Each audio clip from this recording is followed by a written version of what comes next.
Hey, what's up guys, it's DarkArmedDuelist and today I'm doing an Exosister deck profile. So I'm really excited for you guys because we just got an amazing new boss monster for this deck, Exosister Magnifica, which is an amazing new boss monster that helps out the strategy of this deck a lot. So without further ado guys, don't forget to like, comment, subscribe, hit the bell in there so you can become part of Notification Squad, and definitely check out the Patreon down in the description below for all those awesome rewards, like in your name, description, every single video, getting a signed cards in the mail, and even getting to request a deck profile every single month to your patron, along with test stands. So without further ado, let's get straight on into this. So first off, we're going to be playing 3 copies of Exosister Elise. Elise is a great 3-out for the deck that has the ability, if you control an Exosister monster, then you can special summon this card from your hand. Then if you control an Exosister Stella, you gain 800 life points, which is a really good effect to just get this monster out on your side of the field so you can start making rank 4s, while also getting some life points in the process. Now all of your Exosister monsters in the main deck actually share a common effect, that if your opponent moves a card or cards out of either graveyard except during the damage step, then you can special summon from your X deck one Exosister XZ monster using this face-up card you control as a material. And this is treated as an XZ summon, but you can only use each effect of this card once per turn. That is absolutely insane that you can basically, with your Exosister monsters, make one card XZ plays, which is really awesome. We then play 3 copies of Exosister Stella. Exosister Stella is a great extender for the deck that during the main phase you can special summon an Exosister monster from your hand. Then if you control an Exosister Elise, you gain 800 life points. We then play 2 copies of Exosister Sophia. Sophia is a good 2-of in the deck, because if you control another Exosister monster, you can draw a card, and then if you control an Exosister Irene, you gain 800 life points. We then play a single copy of Irene. Irene is just a 1-of in my opinion in this deck, because it has the ability that you can place one Exosister card from your hand on the bottom of your deck, and then draw a card, but if you control Sophia, then you also gain 800 life points, which is a pretty good effect. We then play a single copy of Gigabyte. Gigabyte is a good 1-of in this deck to just help you extend your plays and make additional rank 4s, because it has the ability that if you control a spellcaster monster, you can special summon this card from your hand. And when this card is destroyed by battle or by card effect and sent to the graveyard, then you can special summon out a monster with 1500 attack and 200 defense from your deck, except another copy of this card. We then play a single copy of Inari Flame. Inari Fire is a good 1-of in the deck, as it has the ability that if you control a spellcaster monster, then you can special summon this card from your hand. And then once per turn, during your next standby phase, after this face-up card was destroyed by a card effect and sent to the graveyard, you can special summon this card back from the grave.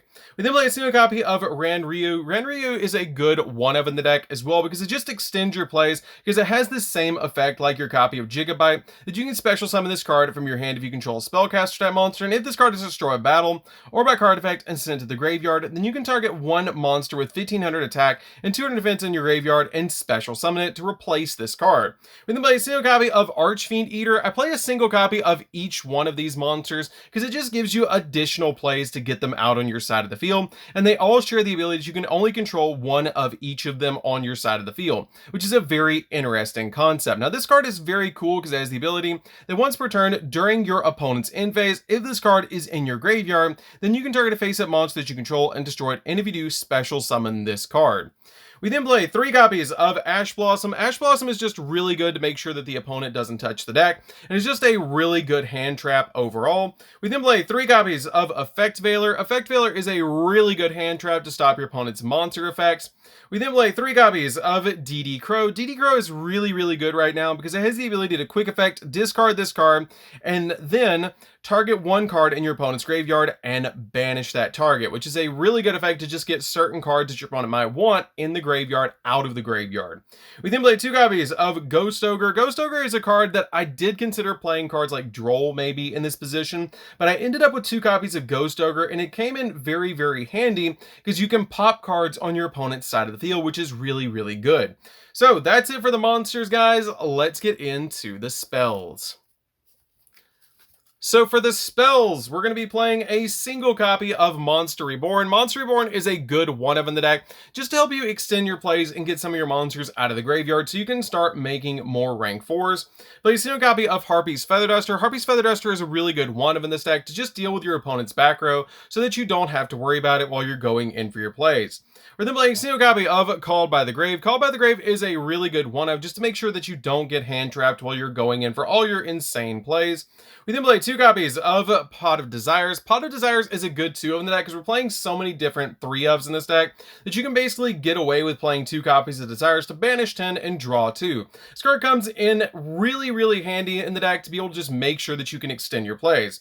We then play a single copy of Exosister Carpe Diem. This card is a good 1-of in the deck. I don't feel like you need any more than 1 copy of this card because it has the ability neither player can target Exosister monster that you control with effects of monsters that were special summoned from the graveyard. And you can only use each of the following effects of this card once per turn, that if you Exe summon an Exosister monster, then you can declare 1 card name and negate the activation of effects and effects on the field of cards with the original name until the end phase of the turn. And when an attack is declared involving your Exosister monster, then you can target a spell or trap your opponent controls and destroy it. We then play 2 copies of Exosister Armament. Armament is a good 2-of in this build. I did consider playing 3 of it, but I ended up bumping it down to 2 for the second copy of Desires. But this card has the ability that you pay 800 life points and then target an Exosister monster you control and special summon an Exosister Exe monster from your X deck with a different name than the cards you control by using that target as a material, which is a pretty good effect to be able to just make an Exe play on the first turn while also being a quick play so that you can make a really good card. This card is a great 2-of in the deck. We then play 3 copies of Exosister Pax. Exosister Pax is probably the most insane card in the entire main deck, because during your main phase, you can pay 800 life points to add an Exosister card from your deck to your hand, except another copy of this card. And then, if you added a monster by this effect, you can special summon it, and if the other Exosister monster mentioned on it is on your field or in your graveyard, which is a really good effect just to get you an additional monster on your side of the field, while also searching any of your Exosister monsters from the deck. So that's it for our spells, guys. Let's get into the traps. So for the traps, we're going to be playing a 2 copies of Varus. Varus is a really good card in the deck. Varus just comes in so handy because you pay 800 life points to choose an Exosister monster from your deck and then target or take 1 other Exosister monster from your deck that mentions it on that monster and special summon them both, but shuffle them into the deck during the end phase. Also, for the rest of the turn, after this card resolves, you can't special summon monsters from the X deck except for Exosister monsters. Varus is so good in this deck. I used to play it as a 3-of because it just gets you so much advantage by just paying 800 life points, but I ended up bumping it down because I'm going more for a Magnifica now, and I wanted to play a more hand trap focused build. We're then playing 3 copies of Infinite Impermanence. Infinite Impermanence is really good as an additional hand trap in the deck to be able to stop your opponent's monster's effects. This card is a great 3-of to be able to also lock down columns when your opponent activates spells and traps in the same column as this card, which is really cool. So that's it for the main deck, guys. Let's get into the extra deck. So for the extra deck, we're going to be playing 2 copies of the new Exosister Magnifica. Magnifica is really good, and it takes 2 rank 4 Exosister Exe monsters to make this card, and it must be Exe summoned with the above materials. And this card can make a second attack during each battle phase, which is really good because this card is a 2800 attack point monster. And then once per turn, quick effect, you can detach a material from this card and then banish 1 card from your opponent that your opponent controls. And when your opponent activates a card or effect, quick effect, you can return an Exe monster you own attached to this card to your X deck, and then you can special summon that monster from your X deck by using this card you control as a material. And it's treated as an Exe summon, and you transfer all the materials from that monster to this card, or vice versa. You transfer all this card's materials to the new monster that you just summoned, which is really cool because you can make any of the monsters that you want. We then play 3 copies of Exosister Mikalis. Mikalis is a great 3-of for the deck and still one of the best boss monsters that you can summon, with the ability that it just takes any 2 level 4 monsters to make this card, and it cannot be destroyed by battle with a monster special summon from the graveyard, and you can only use each of the effects of this card once per turn. And if you control this card that was Exe summoned this turn using an Exosister monster as a material, quick effect, you can target 1 card your opponent controls or in the graveyard and banish it.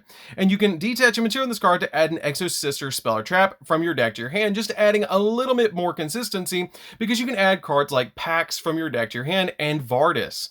We then play 3 copies of Exosister Caspitel. Caspitel is a great 3-of in the deck. I used to play it as a 2-of, I believe, but this card is a really good 3-of now since I've been playtesting this deck a lot. This card has the ability cannot be destroyed by battle with a monster special summon from the graveyard, and you can only use each of the following effects this card once per turn. And if this card Exy summoned using an Exy monster or a Exosister monster as a material, then neither player can special summon monsters from the graveyards for the rest of the turn. And you can detach a material in this card to add an Exosister monster from your deck to your hand, which is a really good effect to grab any of the Exosister monsters that you need directly from your deck. We then play 2 copies of Exosister Gabrine. Gabrine is a good 2-of in the deck with the ability it cannot be destroyed by the activated effects of monsters special summoned from the graveyard. And you can only use each of the following effects this card once per turn, and if you control this card that was Exy summoned this turn by using an Exosister monster as a material, then quick effect, you can target an effect monster that your opponent controls and negate its effects until the end phase of this turn. And you can also detach a material from this card, and for the rest of the turn, all Exy monsters you control gain 800 attack points, which is really good to combo with Magnifica, because combo with Magnifica, it's going to go up to 3600, which is really good. We then play a single copy of Asophiel. Asophiel is just a good 1-of in the deck that can be destroyed by the activated effects of monsters special from the graveyard. You can only use each effect this card once per turn. That if this card is Exy summoned using an Exosister monster as a material, neither player can activate cards and effects in the graveyard this turn. And you can also detach a material from this card and then target a monster your opponent controls and return it to the hand. We then play a single copy of Tornado Dragon. Tornado Dragon is just a really good card to be able to pop spells and traps, which is awesome in this deck. 1 copy of Time Thief Redoer. Time Thief Redoer is really good because it's just a great Exy monster. 1 copy of Baguska, just in case you need to slow down the game a little bit. And finally, a single copy of Double A Zeus. Double A Zeus is insanely powerful in this deck because it just helps you board wipe with all of your Exy monsters.